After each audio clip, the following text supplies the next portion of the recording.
real quick, do you want to go to a DWI lawyer and see if he can help us out? I would love to. Yeah, if we can, yes. Oh, and he's from New Jersey.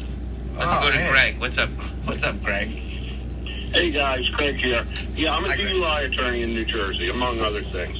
There's two ways you can be charged for a DUI. One is you're over .08. That means by law, you're illegal to drive. The other way is through the officer's observations. So when they do the roadside test, stand on one foot, say the alphabet that way, that's how they can say that you're drunk even though your level isn't high enough.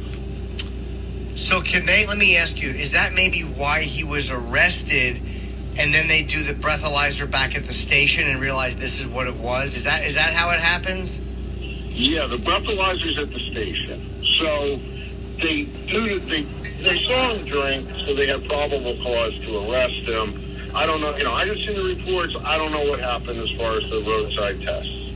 But a lot of times what happens, to me, from what I see, is once the cop brings you to the station, he feels like he's got to arrest you. Otherwise, he's going to put himself in a bad spot. Because I've had people who had no alcohol whatsoever, and they get charged with a DUI, and they come to me and they go, "How's this possible?" Well, will that hold up in court though? Obviously, everything's on tape now. So will that hold up if he was under the legal limit? How can he be convicted if we've set a legal limit? Is it good enough for the cop just to go, he looked drunk, he acted, we thought he was drunk. What if he has bad balance? It's extreme. Well, that's exactly what the argument becomes. They're going to look and say, oh, his eyes didn't follow they have you follow your finger. His eyes didn't react correctly when you're doing that. Well, you don't know what his eyes react on a normal, assuming someone's drunk, you don't know what their eyes react normal.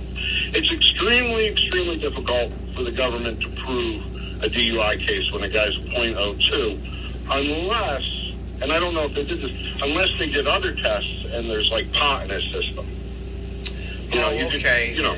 But you don't, you have to breathe into the alco-test machine. You don't have to give blood or urine unless they get a warrant for that. And I haven't seen anything that they took that, so. I wondered, too, because he was on the motorcycle, does it work almost like open container? Like, you're not allowed to drink in the car. I wonder if the cops saw him drinking on the motorcycle and then that became enough to get him?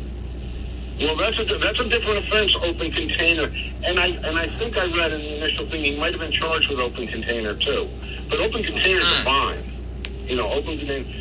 I have a feeling it's a young cop, and he said once I took him in, I got to charge him. My guess is he's going to plead guilty to, careless driving, and everything else is going to be dismissed. But, now that it's so high profile, who knows, maybe they'll have to have a trial. Yeah, I know, but does this cop really...